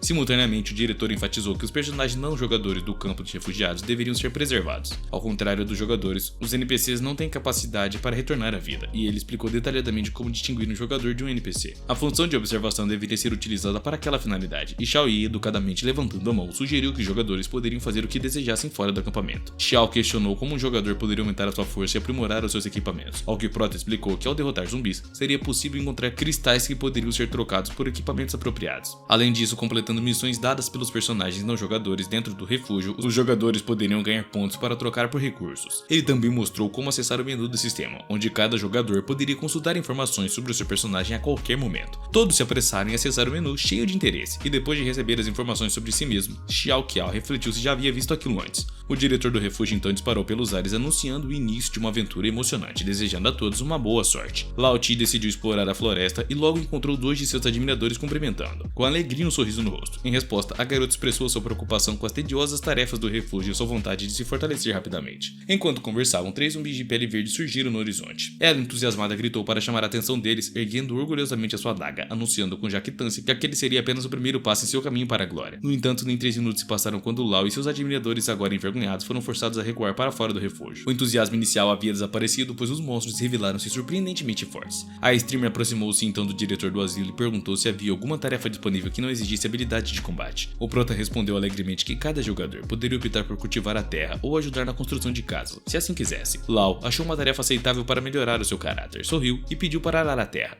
observando os outros jogadores que já realizavam trabalho agrícola. O jovem ficou emocionado com as possibilidades oferecidas pela realidade virtual e de repente uma voz interrompeu a conversa, dizendo que gostaria de comprar algo. Zoyuan se virou surpreso e seu sorriso desapareceu por um momento ao perceber que Xiaoji havia encontrado seu lugar no jogo e trouxera muitos cristais vermelhos e valiosos, o que ele supôs que deveriam ser eficientes. Zoyuan mal podia acreditar no que via. Um dos 50 jogadores havia conseguido reunir tantos cristais, demonstrando o potencial e o dinamismo do mundo do jogo que haviam criado. Xiaoji exibiu orgulhosamente uma afiada adaga, comentando que era fácil encontrar um par de zumbis, mas que precisava de um equipamento melhor para isso. O responsável pelo refúgio, sorrindo, ofereceu-se para comprar a arma por um preço especial. Ele examinou o mecanismo de fechamento e expressou surpresa ao afirmar que a Browning restaurada parecia autêntica. O jovem garantiu a Xiao que ele não se arrependeria da compra e que no futuro poderia adquirir equipamentos mais avançados ainda. Zoyuan observou as largas costas do oficial das forças especiais que se afastava, pensando em como aquela gente poderia ser útil no futuro. De repente ouviu uma voz feminina chamando e perplexo virou-se para perguntar a Xiao o que a garota queria, já falando sobre armas e equipamentos. Ela explicou que para isso eram necessários cristais, e a presidente da empresa sorriu tentando ocultar que não tinha cristais. O protagonista respondeu também que não tinha como ajudar. Xiao sorriu astutamente, lembrando que qualquer jogo se baseia em benefícios, e ela estava disposta a comprar a mercadoria com dinheiro vivo. O jovem estendeu as mãos, revelando que em seu jogo não existe sistema de recarga. Todos os jogadores devem ganhar por seus próprios esforços. Irritada, a garota exclamou que tinha dinheiro suficiente para comprar até o jogo inteiro e não apenas o equipamento. O jovem se aproximou dela, segurando suavemente pelo queixo, explicando que no jogo o status dela real não importava. Xiao gritou frustrada que ainda encontraria uma maneira de se dar bem, já que era impossível financiar diretamente a conta do jogo. Zoyuan riu, lembrando que no jogo muitas coisas são possíveis, desde que não violassem as regras. A presidente irritada dirigiu-se imediatamente para a área onde é que estavam trabalhando na terra, oferecendo-se para trocar cristais por dinheiro. Ansiosos, os trabalhadores concordaram em comprar os cristais vermelhos com esforço físico. Zoyuan pensou em como poderia usar isso no futuro, pois um jogador com dinheiro poderia fazer o que quisesse. O famoso pay to win. Satisfeita, Xiao voltou para o jovem com a bolsa de cristais, achando justo, e ele lhe entregou um rifle com mira telescópica. Enquanto isso, Xiao percorria as outras áreas, onde os trabalhadores informavam que quem tinha feito o quê, e a garota sorriu, agradecendo sinceramente aos novos empregados. Depois de receberem 100 pontos de experiência cada um, os trabalhadores ficaram felizes como crianças, pois em breve poderiam trocar aqueles pontos por novos equipamentos. Os rapazes se inclinaram diante de Xiao e pediram mais tarefas. Ela instituiu todos a consertar a casa e colher ervas. Observando os adultos correndo com entusiasmo para cumprir essas tarefas, a garota ficou intrigada com a alegria deles. 3 dias haviam se passado e o protagonista organizou uma reunião no grande salão, ao redor de uma mesa comprida para avaliar o progresso do jogo deles. Wen examinou os documentos e reconheceu que apesar do trabalho árduo nos últimos 3 dias, o retorno financeiro tinha sido mínimo. Xiao observou sem esboçar um sorriso que todos pareciam vibrantes e dedicados ao trabalho, quase como se estivessem se divertindo. Quando ele estava prestes a deixar a reunião, Wen expressou sua preocupação e solicitou que ficasse, pois precisava discutir algo importante com o garoto. Xiao, com um sorriso irônico, brincou que talvez a programadora quisesse apenas declarar seus sentimentos pelo garoto. E após isso, Xiao e Tina saírem, Zoyuan, impaciente, perguntou o que Wen queria. Ela revelou estar perturbada por uma dúvida. Não conseguia entender quem, de fato, controlava as ondas cerebrais das bonecas. Zoyuan se surpreendeu com a perspicácia dela, pois já haviam comentado que era raro encontrar alguém tão inteligente e bela quanto a garota. Ele explicou que em alguns assentamentos só havia pessoas abastadas que, dispondo de muito tempo livre, procuravam diversão. A programadora incrédula questionou como era possível que tais pessoas tivessem acabado ali. Wen suspirou profundamente, percebendo que provavelmente não demoraria a descobrir que naquele momento a verdade estaria à tona, e então decidiu seguir com seu trabalho. De repente, Chan entrou na sala alarmado, gritando que precisava da ajuda porque algo grave ocorria lá fora. Lao Setsu então estava cercada por cerca de 20 homens, um deles a acusou de furto. Ela não via problema algum em um jogador entrar na casa de um personagem no jogador e abrir o seu armário. Zoyuan e Shu não chegaram a tempo no local do conflito. O rapaz então exigiu uma explicação em voz alta sobre o ocorrido enquanto o homem pedia justiça. Indicando para a garota que parecia bastante satisfeita consigo mesma, Zoyuan afirmou que ela havia invadido sua residência. A streamer manteve-se resoluta com a testa franzisa, lembrando que o jogo permitia liberdade total de ações. Xiaoji estava extremamente irritado, gritando que a jovem ladra havia levado absolutamente tudo seu. Ela justificou que estava apenas testando as funcionalidades do jogo, ao que o protagonista estava convencido de que Lao seria útil no futuro e decidiu encontrá-la pessoalmente. O rapaz propôs um combate justo. Se vencesse, a ladra iria embora, mas se perdesse, ela exigiria o dobro. O dono da casa e a streamer se encararam confiantes, ambos certos de sua vitória, e a jovem assumiu uma postura de luta, confessando com um sorriso que havia estudado artes marciais e outras disciplinas por vários anos. O homem cansou-se de ouvir isso e derrubou Lao com um soco decisivo, deixando-a sem reação, e sem dar tempo para a garota se levantar, Xiao continuou a agredi-la, e se implorou para que parassem de bater nela. Zoyuan sorriu dizendo que já esperava aquele resultado, pois a ladra não tinha chances devido à sua visão prejudicada pelos olhos negros de Lao, que mal conseguia enxergar. Era evidente que ela se recusava a devolver o cristal vermelho. Como punição, o diretor do local anunciou em alto e bom som para todos os habitantes que a partir de então quem desobedecesse às regras pagaria um preço. Enquanto isso, os cybercafés pelo mundo real, os jogadores liam com entusiasmo críticas favoráveis do jogo End of the Dark World. Considerando que aqueles relatórios foram redigidos por Lao Setsu, o jogo mostrava-se bastante promissor. A streamer era famosa em toda a China naquele momento, e a própria jovem estava sentada em casa, confortavelmente com as pernas cruzadas sobre ela, ao lado de várias garrafas vazias. Após terminar de ler a resenha do jogo, Oti esvaziou sua cerveja, planejava fazer um lanche rápido e retornar para o jogo. Porém, uma rápida olhada pela sala revelou que não havia mais cerveja e nem comida na sua casa, e assim decidiu ir ao supermercado. Optou por não trocar de roupa e apenas jogou um casaco comprido por cima e foi ao supermercado para a alegria da garota. Lá ela encontrou uma garrafa de sua bebida alcoólica preferida. Justo quando estava prestes a pagar para uma garrafa de cerveja, surpreendeu-se ao ver uma mão cobrindo a sua.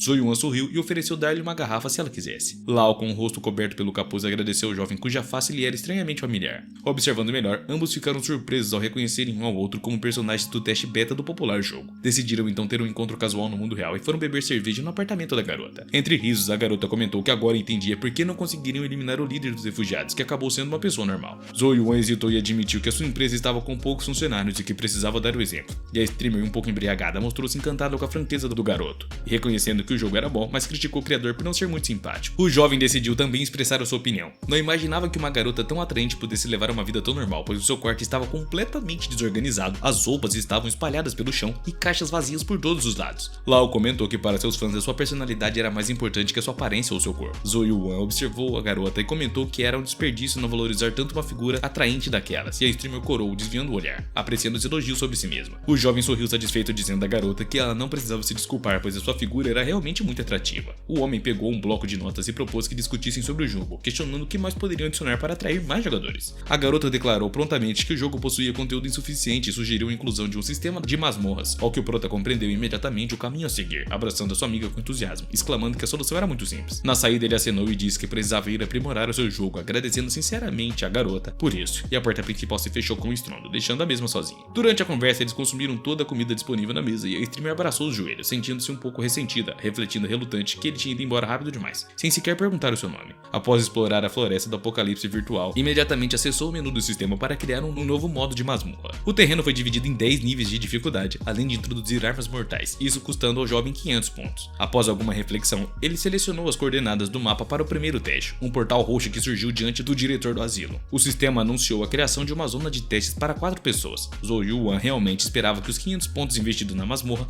não tivessem sido em vão. Ao reunir os habitantes do manicômio, o jovem anunciou que eles poderiam experimentar um novo modo com grandes recompensas. Por um único topázio, os residentes se entusiasmaram imediatamente com a nova modalidade. Um deles questionou se alguém já havia explorado aquele lugar, ao que o prota observava discretamente à distância a reação dos habitantes do refúgio, decidindo seguir o exemplo da garota e se tornar um jogador. A solução era simples, por apenas 100 pontos de experiência, ele poderia alterar a sua aparência. Seu cabelo mudou de cor e comprimento e após a transformação, ele ficou ainda mais alto e mais forte. Agora, era difícil reconhecê-lo como o antigo Zoyuan, apenas alguns traços faciais permaneciam ali. Lao subiu em uma grande caixa de madeira perguntando quem gostaria de entrar na masmorra com ela. O rapaz pousou a mão no ombro da garota, surpreendendo ela, perguntando se poderia se juntar ao grupo da mesma, e a streamer se virou para encarar o rapaz atraente, sem conseguir falar. Então o Yuan repetiu a pergunta e Lao, envergonhado, murmurou que ele era realmente bonito, ao que o jovem sorrindo pergunta à garota o que é que tinha acontecido. A streamer olhou nos olhos do desconhecido, supondo que já se conheciam de algum lugar, e o prota admitiu que talvez tivessem se encontrado antes. Ele sugeriu que não perdessem tempo e fossem logo explorar as masmorras. O espectador questionou o protagonista e sua acompanhante se eles formavam uma equipe. equipe. Virando-se, Zoe Yuan notou que os dois jogadores se aproximavam deles e propuseram dividir o saque igualmente. A garota perguntou entusiasmada ao protagonista se ele realmente gostaria de mais pessoas se juntando a eles, ao que o mesmo responde alegremente que não tinha problema não. A garota exclama com alegria que a equipe estava formada e que o objetivo era conquistar uma masmorra, ao que o prota pensava divertido que sua companheira era um tanto quanto ingênua por não perceber um grupo de jogadores se aproximando de um enorme portal mágico na floresta. Emocionado, o jogador comentou que a masmorra era muito desafiadora, ao que o prota responde um tanto quanto irritado que gostaria de testá-la primeiro. E a garota disse animadamente aos seus companheiros que a primeira equipe a conquistar aquela masmorra seria um feito memorável. A equipe seria liderada por ela e a garota observa enquanto um outro jogador saía, e o sistema anuncia que Xiaoyi havia conseguido completar a masmorra primeiro. Ela ficou surpresa e não acreditava que alguém pudesse terminar a masmorra tão rápido assim, ao que Lau se vira e comenta que não fazia diferença alguma que o primeiro time tivesse sido bem sucedido, acrescentando que o jogo era bastante difícil. O protagonista observou a garota atentamente, mencionando que o rosto dela estava mudando do nada. Ele se aproximou de Xiao, que estava de saída, perguntando hesitante o que havia acontecido, e o protagonista entrega um pequeno frasco ao seu interlocutor, Zou,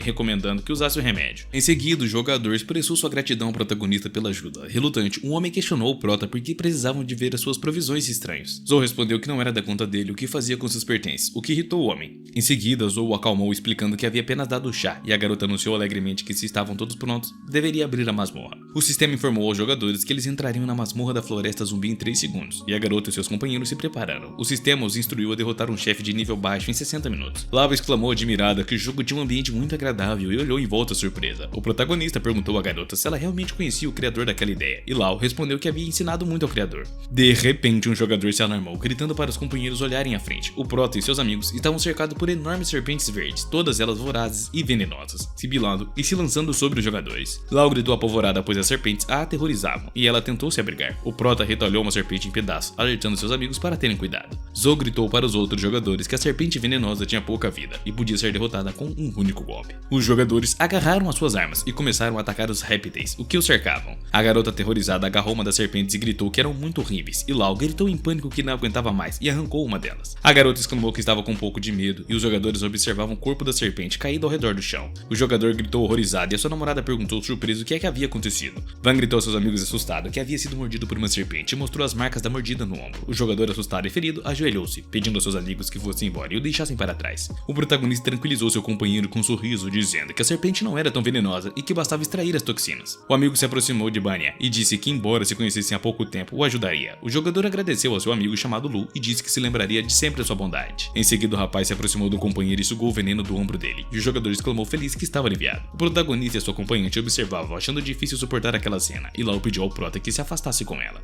O prota concordou com a garota e um casal se aventurou pela floresta. Zou perguntou à garota o que é que ela não havia contado antes. Emocionada, Lau revelou ao amigo que também tinha sido surpreendida por uma serpente, e o garoto instruiu a garota a sugar o veneno, pois ele poderia morrer em 5 minutos. A garota então disse ao garoto que tinha sido mordida ali, e o mesmo se envergonhou, comentando que seria difícil sugar o veneno de tal lugar.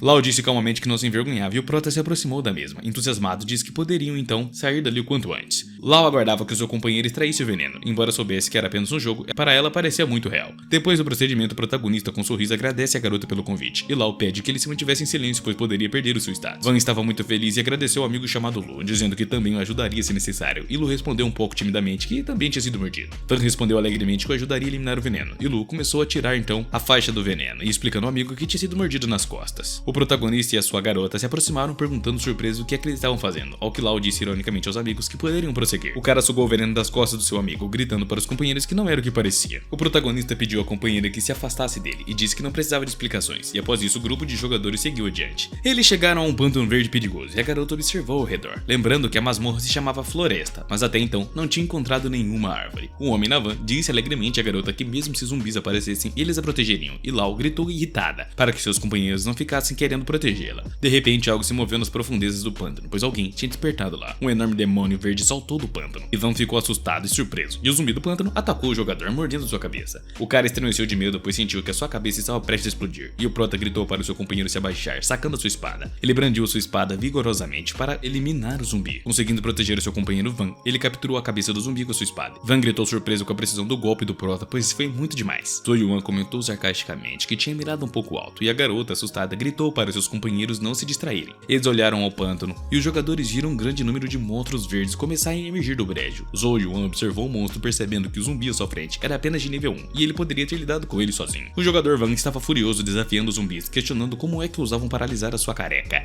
Em seguida, Van gritou para os monstros que se vingaria deles. Ele agarrou um enorme machado e desafiou os zumbis, perguntando se estavam prontos para enfrentar toda a sua ira. O prota ficou surpreso com a atitude do cara, que explicou que Hang era preparador físico fora do jogo, o que lhe permitiu dominar rapidamente a habilidade de fortalecimento muscular dentro do jogo. Os perigosos zumbis verdes avançaram sobre Van de todos os lados, e o mesmo irritado questionou o monstro se estava procurando a morte. Em seguida, ele atacou um dos zumbis verdes com um movimento rápido e incomum. Zhou olhou surpreso para o seu comportamento, pensando que um dos efeitos do sistema permitia que a habilidade dos jogadores na vida real fossem utilizadas no jogo. Van atacou seus inimigos com força com seu machado e perguntou irritado quem mais queria enfrentá-lo. De repente, houve uma explosão intensa e Van sentiu uma súbita perca de força. Seu corpo ficou extremamente fraco e exausto, e Lau perguntou impressionado por que ele havia mudado tão drasticamente. Lu explicou que Hang tinha uma pontuação muito baixa, o que significava que ele só poderia manter a habilidade por pouco tempo. O cara foi nerfado. O protagonista gritou preocupado para o jogador para não usar as suas habilidades irresponsavelmente. Zhou recebeu uma notificação do sistema precisando destruir 10 cadáveres do pântano ao mesmo tempo para receber novas habilidades. Naquele momento, alguns monstros verdes emergiram do pântano e se prepararam para atacar, e o prota percebeu que seria difícil enfrentar 10 monstros de uma só vez. Ele gritou para seus amigos subirem uma árvore, prometendo cuidar dos monstros. Lu gritou temeroso que os zumbis poderiam escalar a árvore, e a garota respondeu animada, confiando no protagonista. Nesse instante, um grande número de zumbis nadou pelos pântanos e se preparou para o ataque, e o prota, corajosamente, se segurou sua katana, pronto para enfrentar os monstros. Ele decidiu que a sua espada do trovão seria decisiva para eliminar todos os monstros do pântano, ativando sua habilidade de interferência elétrica, então abaixou sua arma no pântano. Imediatamente, faíscas elétricas explodiram por toda parte, e uma poderosa descarga elétrica começou a atingir os zumbis, que foram eletrocutados. O protagonista, satisfeito, disse aos monstros do pântano que a eletroterapia tinha funcionado. O sistema informou que o prota havia vencido e obtido uma habilidade de fortalecimento. Lau apenas ficou observando o protagonista incrédulo, dizendo que o rapaz era extremamente forte para poder destruir todos os ataques daqueles monstros com apenas um único golpe. Mas dando o maior susto de todos na garota, de repente alguma coisa agarra o seu pé com toda a força do mundo. Na realidade, era o careca, Vang, que em desespero começa a pedir ajuda da garota, quase que implorando para que a mesma ajudasse. Ela literalmente mete vários chutes na cara do coitado, gritando que sempre que pensava estar em paz, um zumbi vinha lhe encher os pacovás. E o protagonista ao lado do rapaz de boné ficam sem graça ao perceber que na verdade a garota estava acabando de pisar em cima do próprio amigo deles. Quando a mesma percebe isso, também logo fica sem reação, dizendo que não pensou que isso poderia acontecer de forma alguma. E o calvo se levanta, resmungando que o que ele nunca pensou foi que quase seria mandado de vala pelos seus próprios aliados, de tanto pisarem nele. Porém, diga-se de passagem que a garota na realidade absorveu isso de uma maneira errada, como se fosse um elogio, o que irritou o careca. Ela ainda tenta rebater, mas o nosso herói nesse instante intervém na conversa, mandando os dois ficarem quietinhos, pois havia um monstrengo surgindo no local que seria possivelmente difícil de enfrentá-lo. Aquele era o chefe do lugar, e o sistema logo avisa a todos no recinto para que se preparassem para a batalha contra o boss. Com isso, Zhou Yuan se arma com uma katana, alertando a todos para que tomassem cuidado, pois o chefão estava por vir. Uma enorme flor com uma aparência nada agradável saiu de dentro do portal grunhindo, tal qual como um monstro. O careca ainda debocha, se perguntando se aquilo realmente poderia ser considerado um chefão de verdade. Mas ao perceber que o calvo logo queria se transformar em um bombadão precoce novamente, o impedem, dizendo para ele não fazer isso, pois só iria piorar a situação. Ele questiona o porquê e o prota responde que os efeitos colaterais eram demais e que nem tinham energia para cuidar do careca desmaiado de novo. Eles resmungam com o prota, dizendo que tudo que lhe restava agora era o combate corpo a corpo, já que para jogadores novos as armas eram demasiadas caras. Mas com um sorriso ele rebate aos seus companheiros que não entende por que tanta preocupação deles com armas. Em seguida, abrindo seu casaco, ele oferta várias outras armas, dizendo que com ele tinham muitas ali. Seus aliados ficam completamente entusiasmados, dizendo que aquilo era surreal e que finalmente poderiam se defender com dignidade. Lau, com um olhar preocupado, pede para que eles não ficassem só de papinho e resolvessem logo, já que não conseguiria segurar a planta por muito tempo. E com isso o careca e o seu aliado se põem um ao lado do outro com armas poderosíssimas, disparando contra o chefão da dungeon ali. E o prota pensativo reflete que o chefão estava enfrentando 3 jogadores fortemente armados, portanto não deveria durar tanto tempo assim. Mas Lau corta o pensamento do protagonista, perguntando ao mesmo por que o boss não perdia HP, e com isso o herói também fica surpreso pra caramba. Olhando para a planta, eles percebem que mesmo debuiando a coitada no tiro, sempre a sua vitalidade acabava se regenerando, quase que instantaneamente. Tentando entender o que estava rolando, o nosso herói para prestar mais atenção na planta e ver o que estava rolando ali.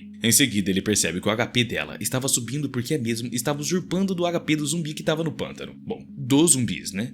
Preocupada, a garota olha para o protagonista, perguntando se o mesmo teria alguma maneira de pôr um fim nisso tudo de uma única vez. Mas chamando a atenção da coitada, antes de o prota terminar de respondê-la, um tentáculo vai em direção à mesma. Ao ser levantada no ar pelo chefão, ele pergunta se agora a planta iria começar a devorar pessoas vivas assim, sem mais nem menos. Então o protagonista e os seus aliados correm em direção à mesma com toda velocidade para tentar salvar a coitada. Irritada, a garota pergunta por que eles estavam demorando tanto, já que aquela situação ali estava bem desagradável. enquanto os 3 tontões estavam parados, apenas observando, dizendo que estava recarregando as suas habilidades. A garota fica ainda mais irritada, então tira uma arma dizendo que teria que resolver esse problema por conta própria. Rapidamente ela consegue rasgar alguns tentáculos e mira sua arma na cara da planta. Porém, ao rasgar os tentáculos, ela começa a despencar em direção ao chão, já gritando desesperada, pois sabia que não resistiria ao impacto direto ao chão. Porém, o nosso herói consegue pegar a garota em seus braços antes que a mesma atingisse o chão com alta velocidade. E com um olhar desafiador e um único golpe, o protagonista decide enfrentar aquela plantinha, de uma vez por todas, pondo um fim naquele desafio logo. Desesperada, a planta começa a grunhir e rugir alto pra caramba, enquanto balançava os seus tentáculos cortados. O som do grito da planta era alto demais, e os aliados do protagonista começam a sentir uma dor insuportável em seus tímpanos, reclamando que também eram fracos demais para o monstro. Mas empunhando a sua lâmina, o nosso herói dispara que, por sorte, ele era mais forte que todos ali, e colocaria um fim no monstro de uma vez por todas. E agindo com velocidade, ele pula para cima do monstro enquanto raios emergiam de sua lâmina. Nosso herói então crava sua lâmina no chão, fazendo com que os raios se dissipassem por todo o ambiente. A planta rapidamente recebe o impacto do ataque do prota e começa a ser praticamente toda eletrocutada. Embaiando sua espada, ele diz que aquele monstro nem sequer foi páreo para ele, e que na realidade, não precisou usar muita força não.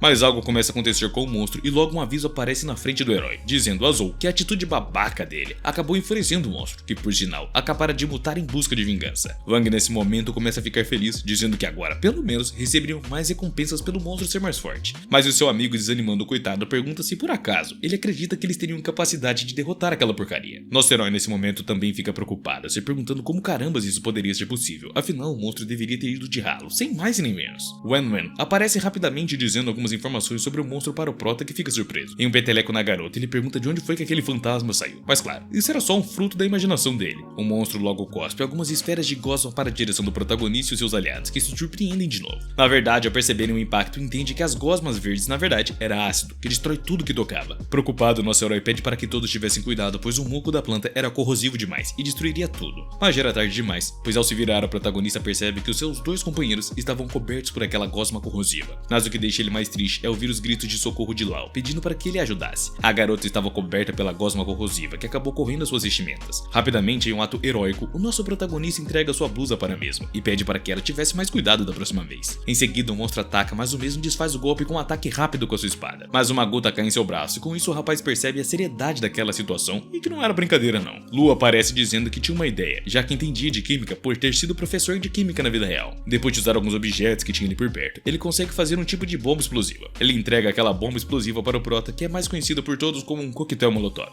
Armando a arma, o protagonista grita para a planta que, já que ele não conseguiu eletrocutá-la, talvez um pouco de calor fosse o suficiente dessa vez. E assim o molotov vai em direção ao monstrengo, que apenas fica encarando aquilo com muito desdém. Logo a planta começa a ser consumida pelas chamas, e um aviso no sistema emerge, dizendo ao protagonista que ele conseguiu derrotar o monstro. E mais um aviso aparece, dizendo que todos receberiam recompensas adicionais.